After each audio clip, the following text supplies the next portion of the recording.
The stars were quiet that night. They had been quiet for millions of years. But on this night, something changed. Far away from Earth, in a place humans had never seen, the Galactic Council held a meeting. The council was made of 12 different alien species. They controlled thousands of planets. They had rules for everything. And they had just discovered a small blue planet called Earth. "The humans are growing too fast," said High Elder Vorin. He was tall and thin, with gray skin and large black eyes. His voice was cold and calm. "They have already left their planet. They have sent machines to their moon and to other planets. If we wait longer, they will become a problem." The other council members nodded their heads. They had seen this before. Young species always grew fast at first. But they were always weak. They always fell. "How many ships should we send?" asked another council member. Vorin thought for a moment. 500 should be enough. Humans are primitive. They still fight each other with simple weapons. They will see our ships and surrender. This will be easy. The council agreed. They sent the order. 500 warships began their journey to Earth. On Earth, life went on as normal. People went to work. Children went to school. No one knew what was coming. In a small military base in Korea, a young pilot named Tae sat in front of his computer. He was 28 years old, with short black hair and tired eyes. He had been watching the sky for 3 years now. His job was to look for anything strange in space. Most days, there was nothing to see. But today was different. Tae looked at his screen and saw something that made his heart stop. There were hundreds of objects moving toward Earth. They were big, they were fast, and they were not from this planet. "This cannot be real," Tae whispered to himself. He checked the data again. Then he checked it one more time. The objects were still there. He picked up his phone and called his commander. "Sir, you need to see this, right now." 30 minutes later, the base was full of activity. Soldiers ran from room to room. Phones rang without stopping. Tae stood in the main control room, showing his discovery to a group of senior officers. "Are you sure about this?" asked General Park. He was an old man with white hair and a face full of worry. "Yes, sir," Tae said. "These objects will reach Earth in 48 hours. They are not asteroids. They are moving in formation. They are changing direction." "Sir, I believe these are ships." The room became very quiet. Everyone understood what this meant. "Contact the other countries," General Park said. "Tell them what we found. And call Dr. Yuna from the Science Division. We need her here." Yuna arrived 1 hour later. She was 32 years old, with long black hair tied behind her head. She was one of the smartest scientists in the country. She had studied space for many years, but nothing had prepared her for this. She looked at the data on Tae's computer. Her eyes grew wide. "This is incredible," she said. "The energy coming from these objects is unlike anything we have seen before. Their technology is hundreds of years ahead of ours. Maybe thousands." Can we fight them?" General Park asked. Yuna was quiet for a long moment. "I do not know, sir. But I do not think they are coming to say hello." As the hours passed, more countries confirmed what Tae had found. The United States, China, Russia, Japan. All of them could see the ships now. The world leaders held emergency meetings.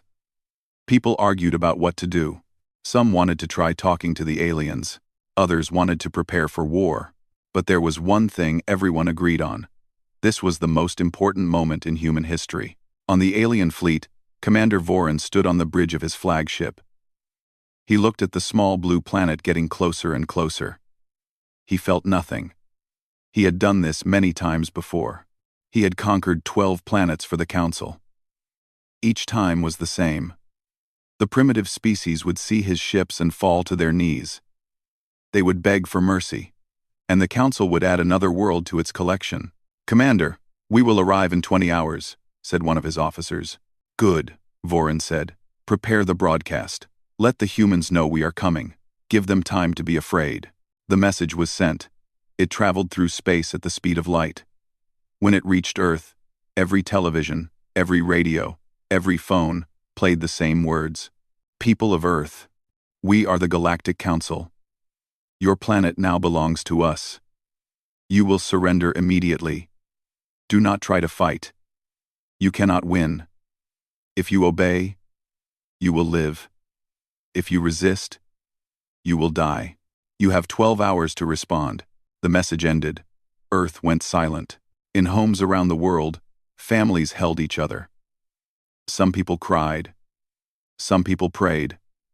The fear was everywhere, like a heavy blanket covering the planet, but not everyone was afraid. At the military base, Tay listened to the message. He looked at the other soldiers around him. He saw fear in their eyes, but he also saw something else. He saw anger. They think we will just give up, Tay said quietly. They think we are weak. Yuna stood next to him. They do not know us, she said. They do not know what we have survived. Wars, diseases, natural disasters. We are still here. We have always been here. General Park walked to the center of the room. He looked at his soldiers with pride. I have served this country for 40 years, he said. I have seen our people face impossible situations. And every time, we found a way to survive. These aliens think they know what humans are, but they are wrong. They have made a terrible mistake. He turned to face the screen showing the alien fleet. We will not surrender. We will not run. If they want our planet, they will have to take it from us. And we will make them pay for every inch. The soldiers in the room stood straighter. The fear was still there, but it was smaller now. In its place was something stronger. It was determination. It was the will to fight. Across the world, similar scenes played out. Leaders gave speeches. Soldiers prepared their weapons. Scientists worked to understand the alien technology. Ordinary people found ways to help. The clock continued to count down. 12 hours until the aliens expected an answer. 12 hours until the invasion would begin. Tay looked out the window at the night sky. Somewhere up there, 500 ships were coming to destroy everything he loved. He should have been terrified. But he was not. They have no idea what they are about to face, he said to himself. Humanity does not know how to give up. We never have. We never will. The first part of humanity's greatest test was about to begin, and the Galactic Council was about to learn a lesson they would never forget. The 12 hours passed quickly. Too quickly. Around the world, people waited for their leaders to respond. Some hoped for peace, others prepared for the worst. The alien ships were now visible in the sky, even during the day. They blocked the sun in some places. Their shadows fell over cities like dark clouds. Commander Voran stood on his bridge, waiting. He expected the usual response. He expected begging. He expected tears. He expected humans to offer anything if the council would just spare their lives. Instead, he got something very different. The response came from Earth at exactly 12 hours. It was a single video broadcast. In it stood an old man in a military uniform. His face was hard and serious. Behind him were flags from every country on Earth. To the beings who call themselves the Galactic Council, the man said, "We have received your message. We have discussed it carefully. And this is our answer." He paused. His eyes seemed to look directly at Voran through the screen. No. The word hung in the air like a bomb. We will not surrender our planet. We will not bow to invaders. We do not care how many ships you have. We do not care how advanced your weapons are. Earth is our home. We were born here. We will die here if we must, but we will not give it away. The old man leaned forward. You have made a mistake coming here. Turn your ships around. Go back to where you came from, because if you land on our soil, if you try to take what is ours, we will fight you. Every man, every woman, every child old enough to hold a weapon. We will fight until the last one of us is dead. And even then, our ghosts will haunt you forever. The broadcast ended. On the alien flagship, there was complete silence. No species had ever responded this way. Every other planet had surrendered within hours. Some had surrendered within minutes. But these humans, these primitive creatures, had said no. "Commander?" one of the officers asked nervously. "What do we do?" Voron's face was calm. But inside, he felt something strange. It was not fear. He did not know fear. But it was something close to confusion. "They are bluffing," he said finally. "They are scared and trying to look brave. It changes nothing. Begin the invasion." The alien fleet moved closer to Earth. The first wave of landing ships left the main vessels. They headed toward major cities around the world. Seoul, Tokyo, New York, London, Moscow, Beijing. On the ground in Korea, Tae watched the ships come down. He was inside a fighter jet, waiting on the runway. Beside him were dozens of other pilots. They all knew they were about to fly into battle against an enemy they could not beat, but not one of them backed down. "Remember what we are fighting for," came General Park's voice over the radio. "Our families, our friends, our home. Make every shot count. Make them remember this day." The jets took off. They rose into the sky like angry birds. Below them, the alien landing ships touched down in the fields outside the city. Doors opened. Alien soldiers marched out in perfect lines. They carried weapons that glowed with strange energy. They expected no resistance. They were wrong. The first Korean soldier to fire was a young man named Hyun. He was 25 years old, with a round face and strong arms. He had joined the army to pay for his education. He never thought he would fight aliens. But when he saw them walking toward his position, he did not hesitate. His rifle cracked. One alien fell. For a moment, everything stopped. The aliens looked at their fallen comrade with shock. No primitive weapon should have hurt them. Their armor was supposed to be unbreakable. But there was a hole in it now, and blue blood was spilling onto the ground. Then chaos erupted. Humans opened fire from everywhere, from buildings, from trees, from holes in the ground. The aliens had expected to walk through empty streets. Instead, they walked into a storm of bullets and fire. "This is impossible," screamed an alien officer. "They were supposed to surrender. Why are they fighting?" No one had an answer. In the sky above, Tae and the other pilots engaged the alien aircraft. The enemy ships were faster and more advanced. But humans had something the aliens did not expect. They had no fear of death. Tae saw an alien ship on his screen. It was bigger than his jet. Its weapons were more powerful. But Tae did not care. He flew straight at it. "What is he doing?" the alien pilot asked in confusion. "He will crash into us." At the last second, Tae fired his missiles and pulled up. The alien ship tried to dodge, but it was too late. The missiles hit their target. The enemy exploded in a ball of fire. "One down," Tae shouted into his radio. "Keep fighting, we can do this." Across the city, Hyun and his unit pushed forward. They had lost half their men in the first hour. But they had also killed many aliens. The enemy was retreating, pulling back to their landing ships. "They are running," someone shouted. "We are winning." But Hyun knew better. "This is not winning," he said. "This is just the beginning. They will come back with more soldiers and bigger weapons. We hurt them today, but tomorrow will be harder." He was right. Back on the flagship, Commander Voron received the reports from the surface. He could not believe what he was hearing.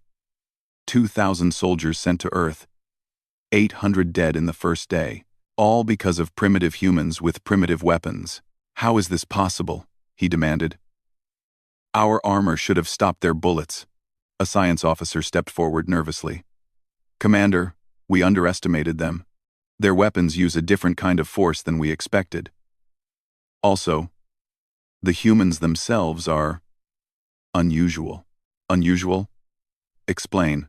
"They do not stop fighting even when injured. We captured some of them, but they kept trying to escape. One human with both legs broken still tried to crawl toward a weapon. Their bodies can take much more damage than we predicted, and their will to fight is unlike anything we have seen." Vorin was silent for a long moment. He looked at the blue planet below him. Such a small world. Such a seemingly weak species. But they had just killed 800 of his soldiers in a single day. Send the second wave, he ordered. Send 10,000 this time. And tell the council what has happened. They need to know that the humans are not what we believed. On Earth, night fell over the battlefield. Fires burned in the distance. The smell of smoke filled the air. Soldiers gathered their wounded and counted their dead. Yuna worked in a medical tent, helping the doctors treat injured soldiers. Her hands were covered in blood. Her eyes were red from crying. But she did not stop working. Tay found her there.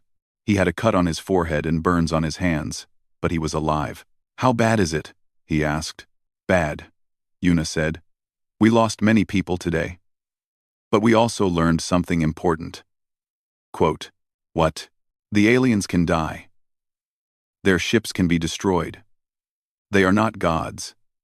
They are just another enemy. And humans have been fighting enemies since the beginning of time. Outside the tent, Hyun sat alone on a broken wall. He looked up at the stars. Somewhere up there, more alien ships were preparing for another attack. Tomorrow would bring more fighting. More death, more pain, but Hyun was not afraid. He was angry. You came to the wrong planet, he whispered to the stars.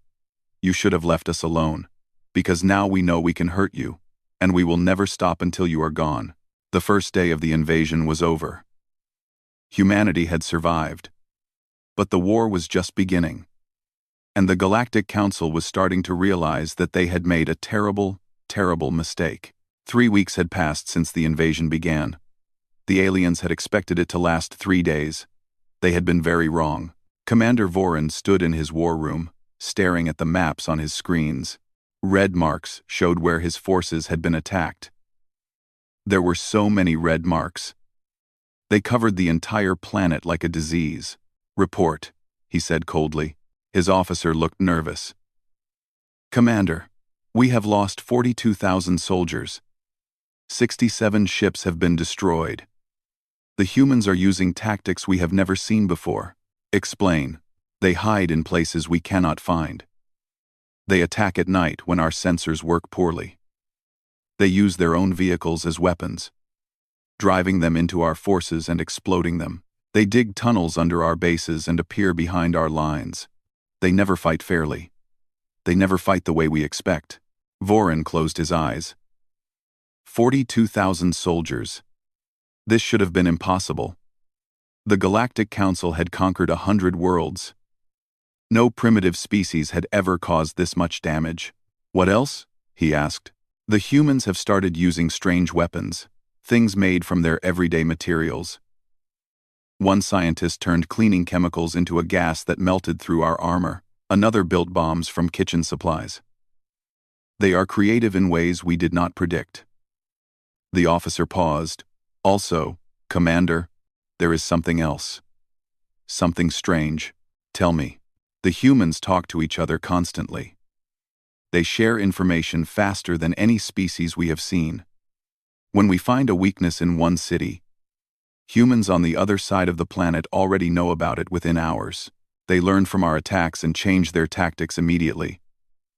It is like fighting a single organism with billions of bodies. Vorin said nothing. He just stared at the red marks on his map. On Earth, the resistance continued to grow. In a hidden bunker outside Seoul, Yuna worked day and night. Her laboratory had moved underground after the first week. The aliens had started targeting scientists especially. They had learned that human brains were the most dangerous weapons on the planet. Today, Yuna was finishing her newest invention. It was a simple device, made from parts of a destroyed alien weapon. But if it worked, it would change everything. Is it ready? Asked General Park. He looked older now. The war had aged everyone. Yuna nodded slowly. I think so. The aliens use a specific frequency to communicate with their ships. This device should block that frequency. Without it, their soldiers cannot coordinate. Their ships cannot receive orders. They will be blind and deaf. How long will it last? maybe 30 minutes. But 30 minutes might be enough. That night, Tay led a special mission. 20 pilots flew low over the ocean, hiding from alien sensors. Their target was an alien base on an island. The base controlled weapons that could destroy entire cities. "Remember the plan," Tay said through his radio. "We hit hard and fast. Yuna will activate her device at exactly midnight. That gives us 30 minutes to destroy the base and get out." The pilots responded with quiet confirmations. They all knew some of them would not come back. But they flew anyway. At midnight, Yuna pressed a button. Across the island, alien equipment went dark. Soldiers looked at their weapons in confusion. Officers screamed into communicators that gave no response. For 30 precious minutes, the most advanced army in the galaxy became blind. Tay's jets screamed over the base. Missiles flew. Explosions lit up the night. Alien soldiers tried to fire back, but without their targeting systems, they could not hit anything. "Target destroyed," Tay shouted. "Everyone pull out. Now." The jets turned and flew away. Behind them, the alien base burned. On the ground in Korea, Hyun led his own mission. His unit had grown from 20 soldiers to 200. They came from different countries, different backgrounds. Some were professional soldiers, others were farmers, teachers, and students who had picked up weapons. But they all fought together now. Tonight, they were attacking an alien supply point. "Move quietly," Hyun whispered. "The device only works for 30 minutes. We need to be in and out before they recover." They moved through the darkness like ghosts.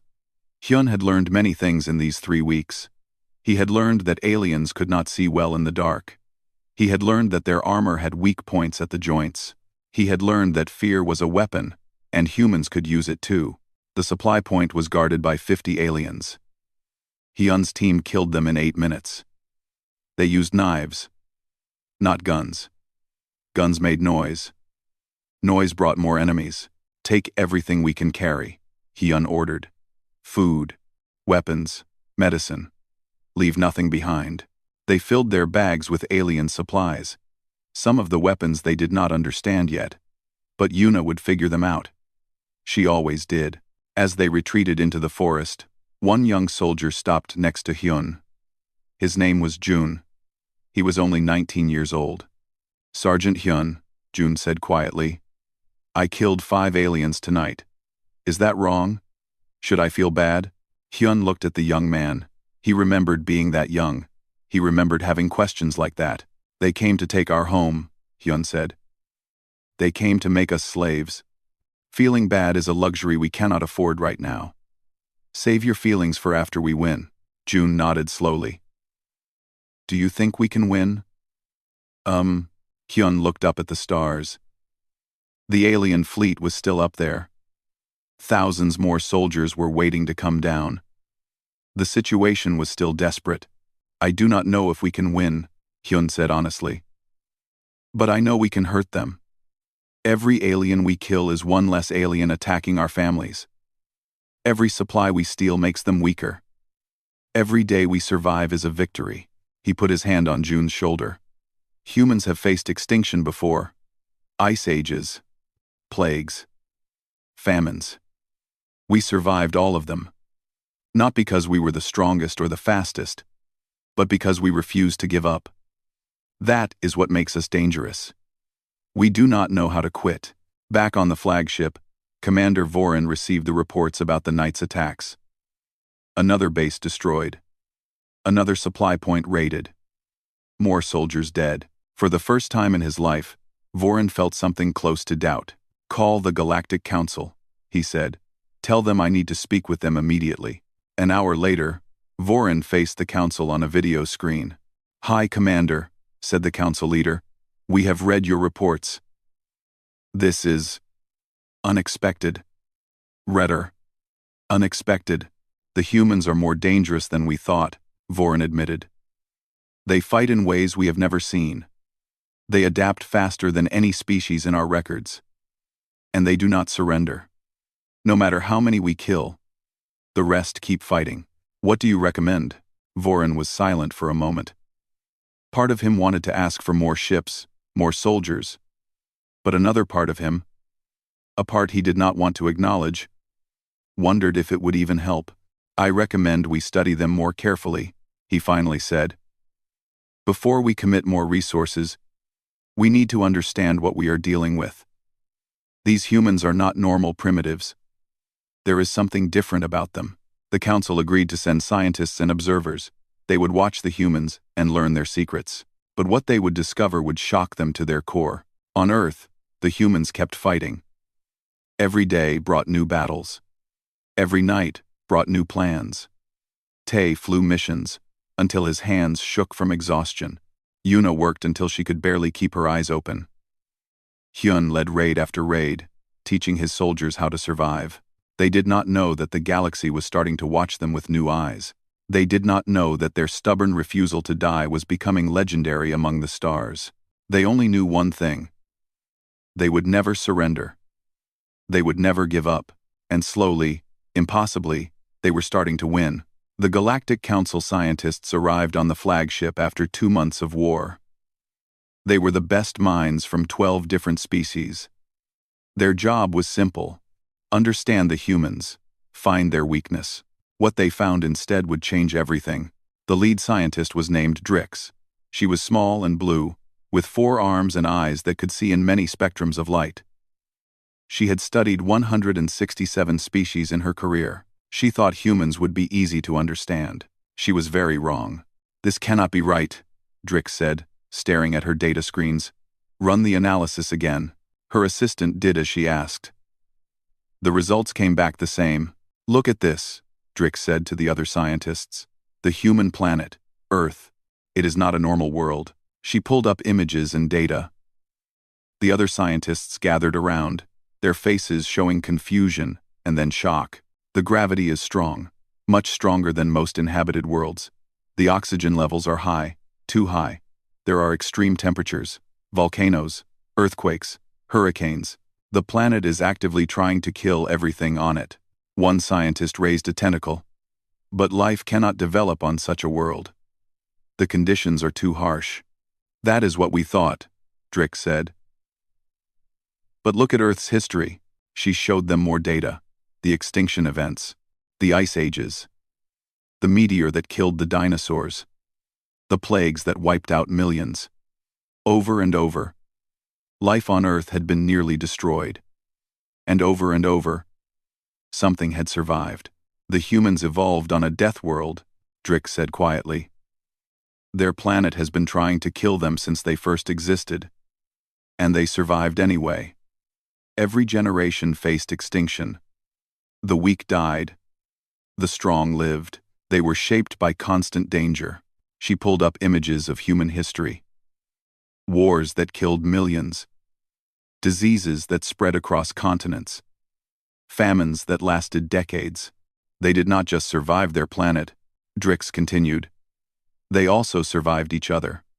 The humans have been fighting among themselves for all of their history.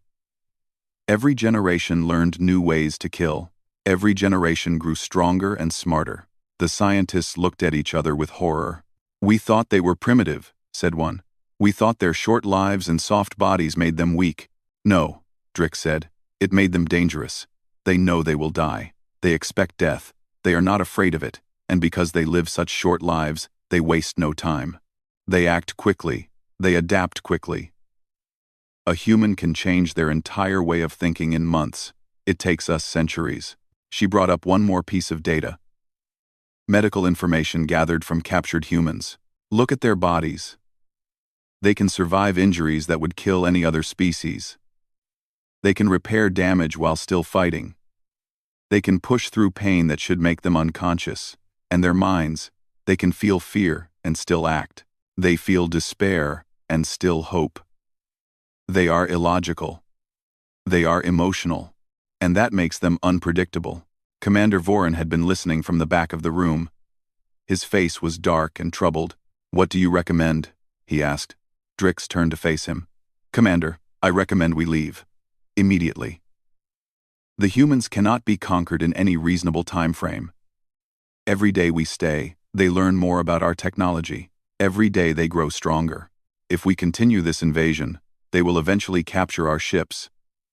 They will learn how to build their own. And then, she did not finish the sentence. She did not need to. Vorin stared at the data screens for a long moment. His career was over. He knew that. The council would blame him for this disaster.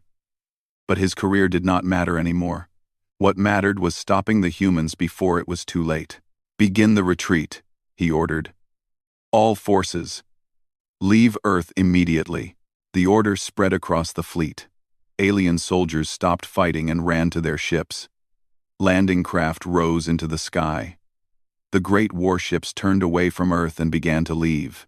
On the ground, Hyun watched the aliens retreat.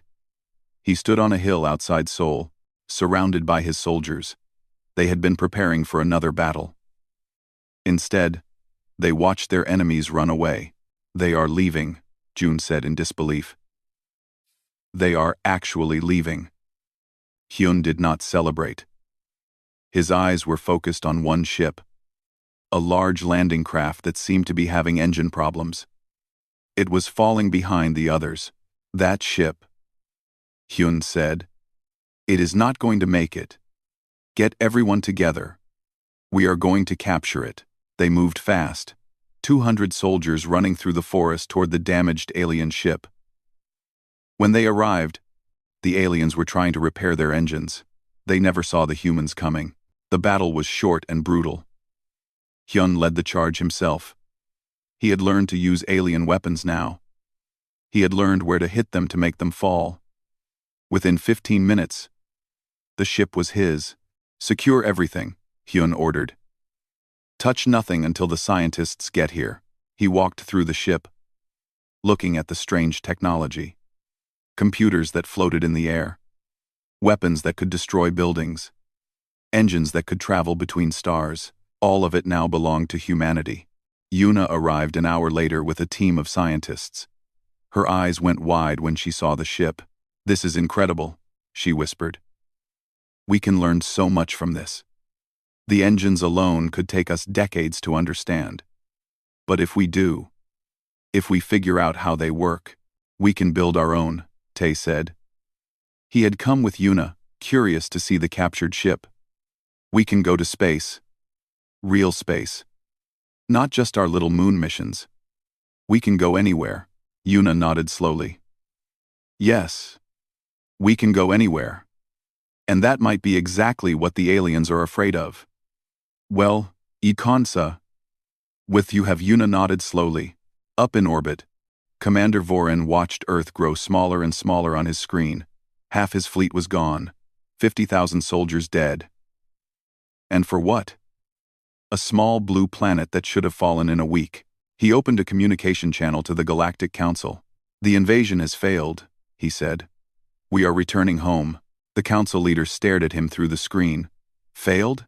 You had 500 ships, the most advanced weapons in the galaxy.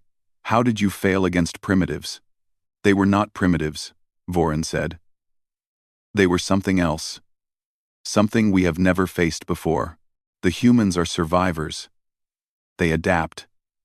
They learn. They refuse to die. If we had continued, they would have captured more of our technology. They would have learned to use it, and then they would have come for us. He took a deep breath. I recommend we declare Earth a forbidden zone. No council ship should go near that system. The humans are too dangerous. Let them stay on their death world. Let them fight each other. But never let them know where we came from. Never give them a reason to look for us. The council was silent for a long time. Finally, the leader spoke. Agreed. Earth will be marked as forbidden. The humans will be left alone. We will never speak of this again. The transmission ended. Vorin turned off his screen and sat in the darkness of his bridge. Somewhere below him, on that small blue planet, the humans were celebrating. They were laughing and crying and holding each other. They thought they had won. And in a way, they had. But Vorin knew the truth. The humans had not just won a battle. They had announced themselves to the galaxy. They had shown what they were capable of. And sooner or later, they would leave their planet. They would explore the stars, And when they did, they would remember the aliens who tried to conquer them. Vorin closed his eyes. For the first time in his long life, he felt something he had only read about in ancient texts. He felt fear. 5 years had passed since the invasion.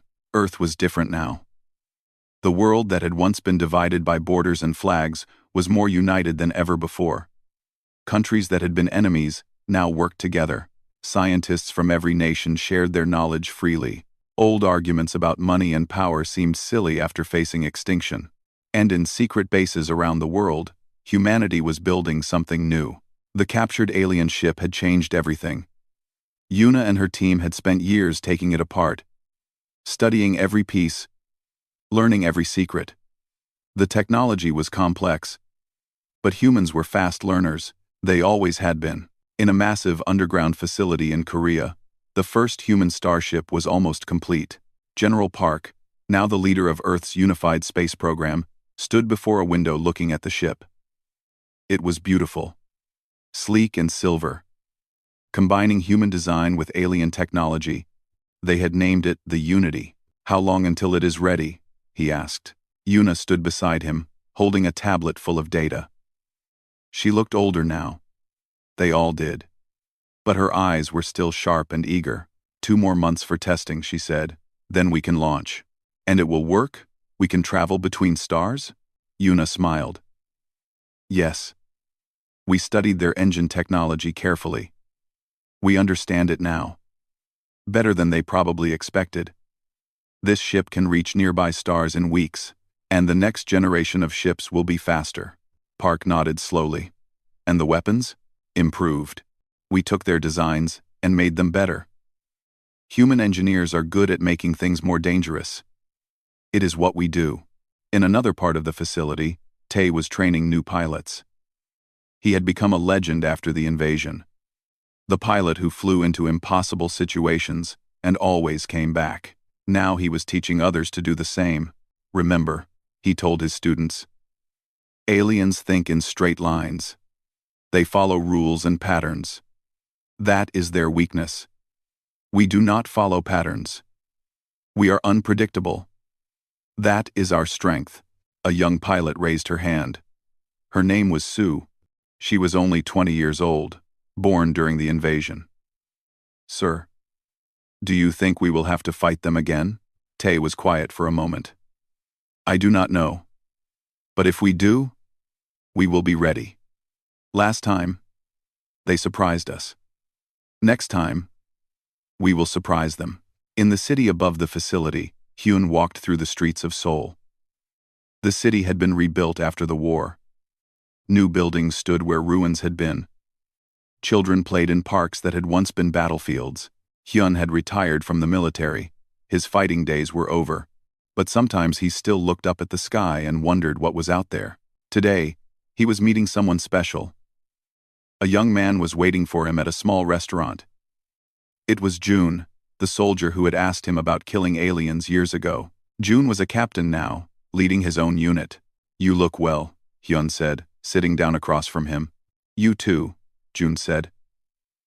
How is civilian life? Boring, Hyun smiled. But I do not miss being shot at. They talked about old times, about friends who had survived and friends who had not, about the battles they had fought together, about the day the aliens had run away. Do you think they will come back?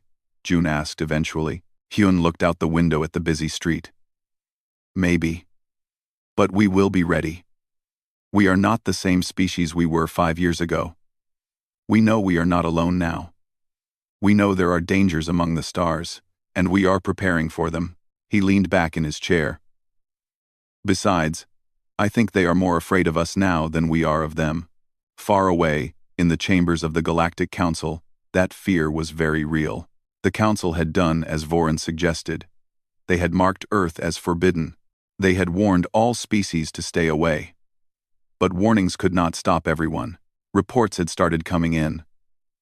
Ships that wandered too close to human space were being detected by human sensors. Some were being chased away.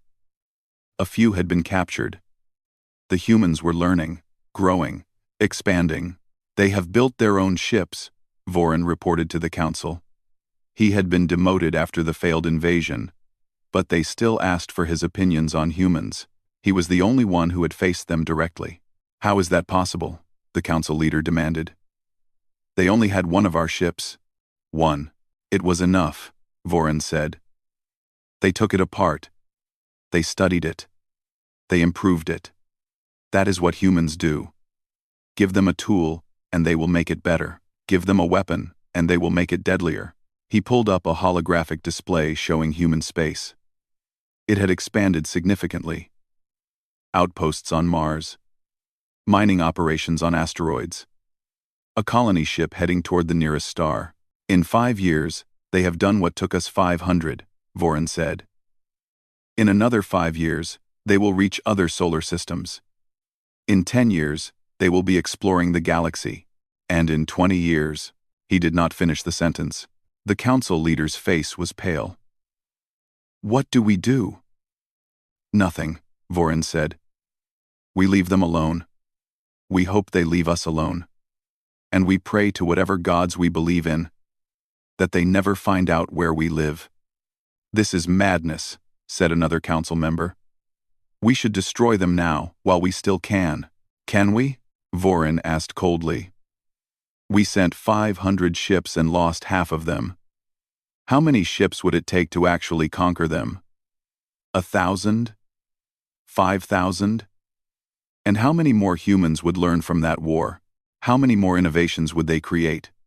Every time we attack them, they get stronger. They are like a virus that grows resistant to medicine." He turned off the display. "The humans have a saying, 'Let sleeping dogs lie.' That is what we should do. Let the humans sleep.